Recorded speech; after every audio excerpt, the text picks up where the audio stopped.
Thank you. I have to tell you, I'm both challenged and excited. My excitement is I get a chance to give something back. My challenge is the shortest seminar I usually do is 50 hours. And I'm not exaggerating. I do weekends, and what I do more than that, obviously, coach people, but I'm into immersion, because how'd you learn language? You didn't learn it by just learning principles. You got in it, and you did it so often that it became real. And the bottom line of why I'm here, besides being a crazy mofo, is that I'm really in a position, I'm not here to motivate you, obviously. You don't need that. And a lot of times, that's what people think I do, and it's the furthest thing from it. What happens, though, is people say to me, well, I don't need any motivation. And I say, well, that's interesting. That's not what I do. I'm the why guy. I don't know why you do what you do. What is your motive for action? What is it that drives you in your life today, not 10 years ago, or are you running the same pattern? Because I believe that the invisible force of internal drive activated is the most important thing in the world. I'm here because I believe emotion is the force of life. All of us here have great minds. You know, most of us here have great minds, right? I don't know if I'm in the category, but we all know how to think. And with our minds, we can rationalize anything. We can make anything happen. We can, I agree with what was described a few days ago about this idea that people work in their self-interest. But we all know that that's bullshit at times. You don't work in your self-interest all the time. Because when emotion comes into it, the wiring changes in the way it functions. And so it's wonderful for us to think intellectually about how the life of the world is, and especially those who are very smart. We can play this game in our head, but I really want to know what's driving you. And what I'd like to maybe invite you to do by the end of this talk is explore where you are today for two reasons. One, so that you can contribute more. And two, so that hopefully we can not just understand other people more, but maybe appreciate them more and create the kinds of connections that can stop some of the challenges that we face in our society today. They're only going to get magnified by the very technology that's connecting us, because it's making us intersect. And that intersection doesn't always create the view of everybody now understands everybody and everybody appreciates everybody. So I've had an obsession basically for 30 years. And that obsession has been what makes the difference in the quality of people's lives? What makes a difference in their performance? Because that's what I got hired to do. I got to produce the result now. That's what I've done for 30 years. I get the phone call when the athlete is burning down on national television and they were ahead by 5 strokes and now they can't get back on the course. And I got to do something right now to get the result or nothing matters. I get the phone call when the child is going to commit suicide, and I got to do something right now. And in 29 years, I'm very grateful to tell you I've never lost one in 29 years. It doesn't mean I won't someday, but I haven't done it. And the reason is an understanding of these human needs that I want to talk to you about. So when I get those calls about performance, that's one thing, like how do you make a change? But also, I'm looking to see what is it that's shaping that person's ability to contribute, to do something beyond themselves. So maybe the real question is, you know, I look at life and say there's 2 master lessons. One is there's the science of achievement, which almost everyone in this room has mastered to an amazing extent. That's how do you take the invisible and make it visible, right? How do you take what you dream about and make it happen, whether it be your business, your contribution to society, money, whatever it is for you, your body, your family. But the other lesson of life that is rarely mastered is the art of fulfillment. Because science is easy, right? We know the rules, you write the code, you follow those, and you get the result. Once you know the game, you just, you up the ante, don't you? But when it comes to fulfillment, that's an art. And the reason is it's about appreciation and it's about contribution. You can only feel so much by yourself. So I've had an interesting laboratory to try to answer the question of the real question, which is what's the difference in somebody's life if you look at somebody like those people that you've given everything to, like all the resources they say they need. You gave them not a $100 computer, you gave them the best computer. You gave them love, you gave them joy, you were there to comfort them. And those people very often, and you know some of them I'm sure, end up the rest of their life with all this love, education, money, and background, spending their life going in and out of rehab. And then you meet people that have been through ultimate pain, psychologically, sexually, spiritually, emotionally abused, and not always, but often they become some of the people that contribute the most to society. So the question we got to ask ourselves really is, what is it? What is it that shapes us? And we live in a therapy culture. Most of us don't do that, but the culture is a therapy culture. And what I mean by that is the mindset that we are our past. And everybody in this room, you wouldn't be in this room if you bought that theory, but most of society thinks biography is destiny. The past equals the future. And of course it does if you live there. But what people in this room know, and what we have to remind ourselves though, because you can know something intellectually, you can know what to do and then not use it, not apply it. So really what we got to remind ourselves is decision is the ultimate power. That's what it really is. Now, when you ask people, have you failed to achieve something? How many have ever failed to achieve something significant in your life? Say, I. Thanks for the interaction on a high level there. But if you ask people, why didn't you achieve something? Somebody who's working for you, or a partner, or even yourself. when you fail to achieve a goal, what's the reason people say they failed to achieve? What do they tell you? Didn't know enough, didn't have the knowledge, didn't have the money, didn't have the time, didn't have the technology. You know, I didn't have the right manager. Didn't have the Supreme Court.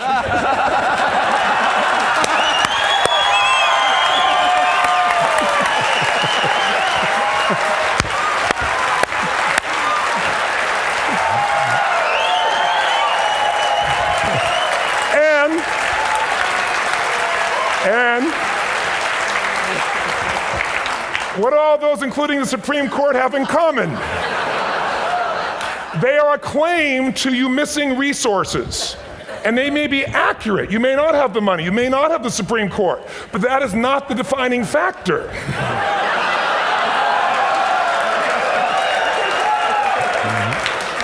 And you correct me if I'm wrong. The defining factor is never resources, it's resourcefulness. And what I mean specifically, rather than just some phrase, is if you have emotion, human emotion, something that I experienced from you day before yesterday at a level that is as profound as I've ever experienced, and if you'd communicated with that emotion, I believe you would have beat his ass and won.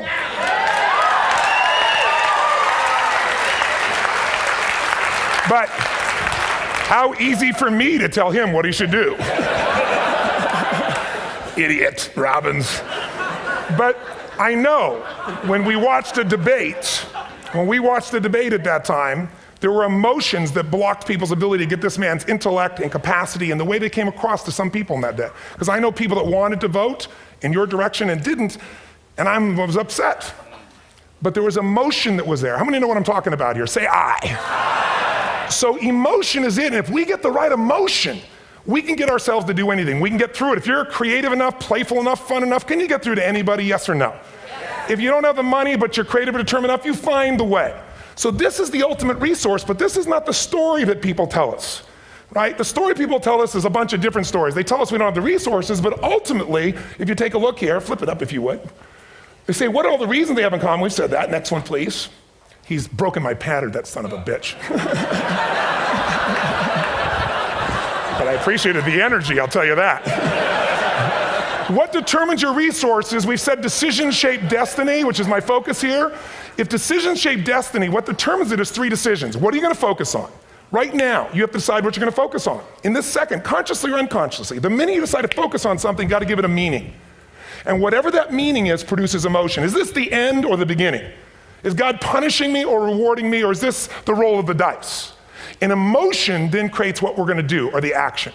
So think about your own life, the decisions that have shaped your destiny. And that sounds really heavy, but in the last 5 or 10 years, 15 years, haven't there been some decisions you've made that if you made a different decision, your life would be completely different? How many can think of one, honestly? Better or worse? Say I. So the bottom line is maybe it was where to go to work and you met the love of your life there. Maybe it was a career decision. I know the Google geniuses I saw here. I mean, I understand that their decision was to sell their technology at first. What if they made that decision versus to build their own culture? How would the world be different? How would their lives be different? Their impact. The history of our world is these decisions. When a woman stands up and says, no, I won't go to the back of the bus, she didn't just affect her life. That decision shaped our culture. Or someone standing in front of a tank. Or being in a position like Lance Armstrong and someone says to you, you've got testicular cancer. That's pretty tough for any male, especially if you ride a bike. Right? You got it in your brain, you got it in your lungs. But what was his decision of what to focus on? Different than most people. What did it mean? It wasn't the end, it was the beginning. What am I going to do? He goes off and wins 7 championships he never won once before the cancer because he got emotional fitness, psychological strength. That's the difference in human beings that I've seen of the 3 million I've been around. Because that's about my lab. I've had 3 million people from 80 different countries that I've had a chance to interact with over the last 29 years. And after a while, patterns become obvious. You see that South America and Africa may be connected in a certain way, right? Other people say, oh, that sounds ridiculous. It's simple. So what shaped Lance, what shapes you? 2 invisible forces, very quickly. 1, state. We all have had times. Have you had a time you did something and after you did it, you thought to yourself, I can't believe I said that. I can't believe I did that. It was so stupid. Who's been there? Say I. Have you ever done something after you do it, you go, that was me. Right? It wasn't your ability, it was your state. Your model of the world is what shapes you long term. Your model of the world is the filter. That's what's shaping us. That's what makes people make decisions. We want to influence somebody, we gotta know what already influences them. And it's made up of 3 parts, I believe. First, what's your target? What are you after? Which I believe it's not your desires. You can get your desires to goals. How many of you got a goal, desire, and thought, is this all there is? How many have been there? Say aye. So it's needs we have. I believe there are 6 human needs. Second, once you know what the target that's driving you is and you uncover it for the truth, you don't form it, you uncover it. Then you find out what's your map. What's the belief systems that are telling you how to get those needs? Some people think the way to get those needs is destroy the world. Some people is to build something, create something, love someone. And then there's the fuel you pick. So very quickly, 6 needs, let me tell you what they are. First one, certainty.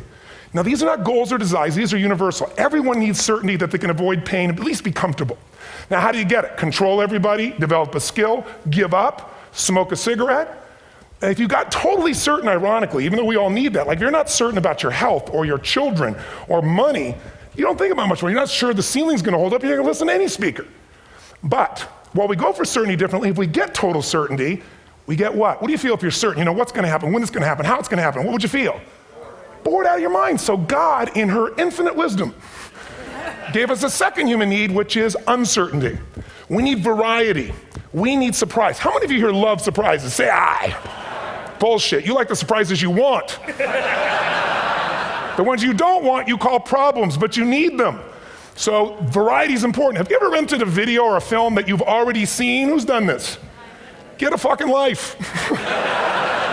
Right? Why are you doing it? You're certain it's good because you read it before, saw it before, but you're hoping it's been long enough you've forgotten enough there's variety. Third human need, critical, significance.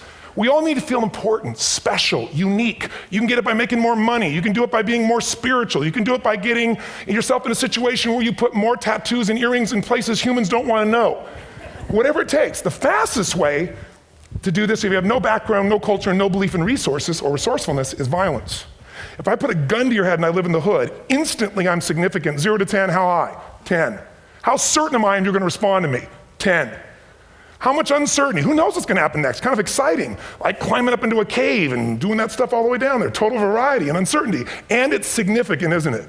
So you're willing to risk your life for it. So that's why violence has always been around and will be around unless we have a consciousness change as a species. Now you can get significance a million ways, but to be significant, you gotta be unique and different. Here's what we really need. Connection and love, fourth need. We all want it. Most people settle for connection because love's too scary. Don't want to get hurt. Who here has ever been hurt in an intimate relationship? Say aye. If you don't raise your hand, you'll have about other shit too, come on. And you're gonna get hurt again. Aren't you glad you came to this positive visit? But here's what's true, we need it. We can do it through intimacy, through friendship, through prayer, through walking in nature. If nothing else works for you, get a dog. Don't get a cat, get a dog, because if you leave for 2 minutes, it's like you've been gone for 6 months when you show back up again 5 minutes later, right? Now these first 4 needs, every human finds a way to meet. Even if you lie to yourself, even if you have split personalities. But the last 2 needs, the first 4 needs are called the needs of the personality, is what I call it. The last 2 are the needs of the spirit. And this is where fulfillment comes. You won't get fulfillment from the first 4. You'll figure a way, smoke, drink, do whatever, meet the first 4. But the last 2, number 5, you must grow. We all know the answer here. If you don't grow, you what? If a relationship's not growing, if a business is not growing, if you're not growing, it doesn't matter how much money you have, how many friends you have, how many people love you, you feel like hell. And the reason we grow, I believe, is so we have something to give of value. Because the 6th need is to contribute beyond ourselves. Because we all know, corny as it sounds, the secret of living is giving. We all know life's not about me, it's about we. This culture knows that, this room knows that.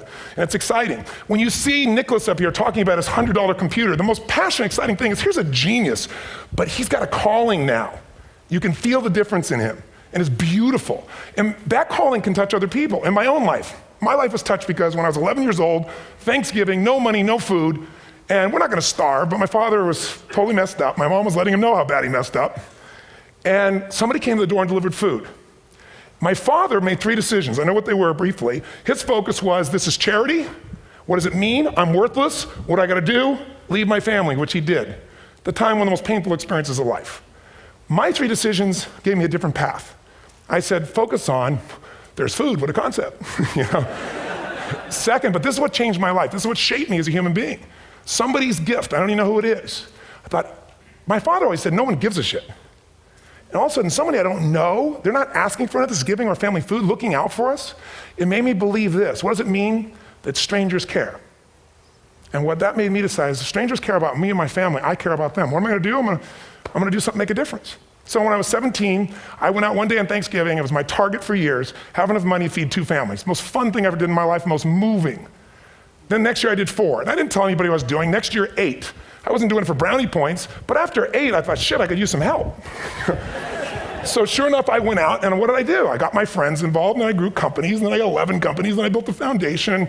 Now, 18 years later, I'm proud to tell you, last year we fed 2 million people in 35 countries through our foundation, all during the holidays, Thanksgiving, Christmas, in all the different countries around the world. It's been fantastic.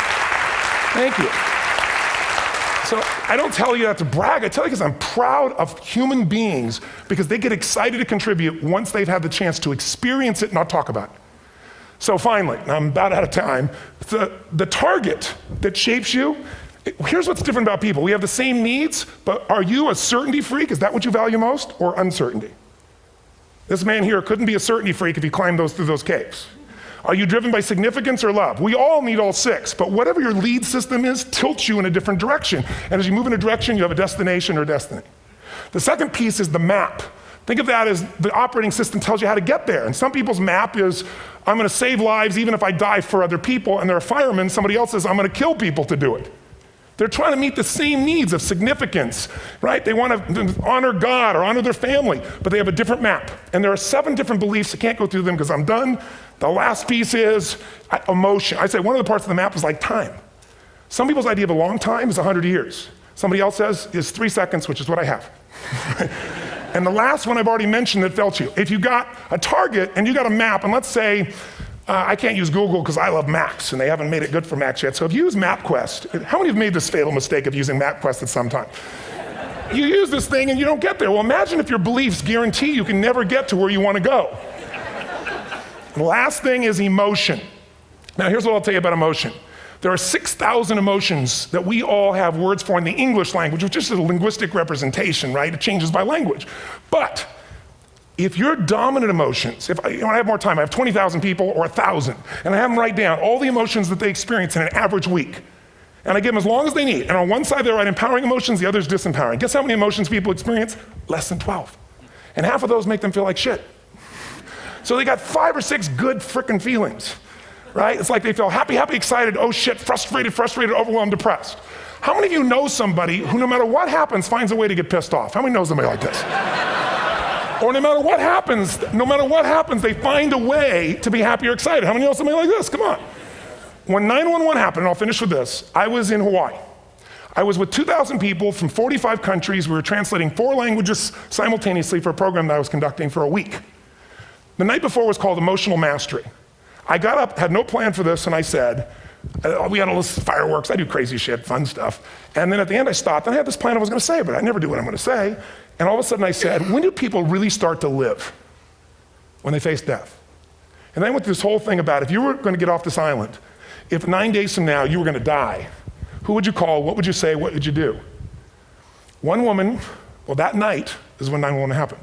One woman had come to the seminar, and when she came there, her previous boyfriend had been kidnapped and murdered. Her friend, or her new boyfriend, wanted to marry her, and she said no. He said, if you leave and go to that Hawaii thing, it's over with us. She said, it's over. When I finished that night, she called him and left a message, true story, at the top of the World Trade Center where he worked, saying, honey, I love you. I just want you to know, I want to marry you. It was stupid of me. She was asleep, because it was 3 a.m. for us, when he called her back from the top and said, honey, I can't tell you what this means. He said, I don't know how to tell you this, but you give me the greatest gift, because I'm going to die.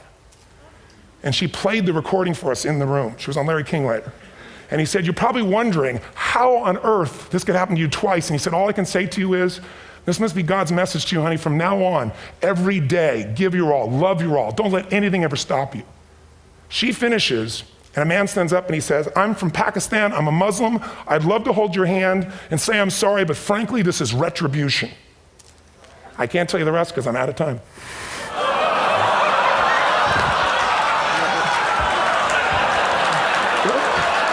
Are you sure? Finish the story. 10 seconds. 10 seconds. No, I want to be respectful. 10 seconds. All I can tell you is I brought this man on stage with a man from New York who worked in the World Trade Center, because I had about 200 New Yorkers there. More than 50 lost their entire companies, their friends, marking off their Palm Pilots. One financial trader, this woman made of steel, bawling. 30 friends crossing off that all died. And what I did to people said, what are we going to focus on? What does this mean, and what are we going to do? And I took the group and got people to focus on, if you didn't lose somebody today, your focus is going to be how to serve somebody else. There are people, one woman got up and she was so angry and screaming and yelling. She wasn't from New York, she's not an American, she doesn't know anybody here. I said, you always get angry. She said, yes. Guilty people got guilty, sad people got sad. And I took these two men and did what I call an indirect negotiation. Jewish man with family in the occupied territory, some New York who would have died if he was at work that day. And this man who wanted to be a terrorist and made it very clear. And the integration that happened is on a film, which I'll be happy to send you, so you can really see what actually happened instead of my verbalization of it. But the two of them not only came together and changed their beliefs and models of the world, but they've worked together to bring, for almost 4 years now, to various mosques and synagogues, the idea of how to create peace. And he wrote a book, which is called My Jihad, My Way of Peace. So transformation can happen. So my invitation to you is this.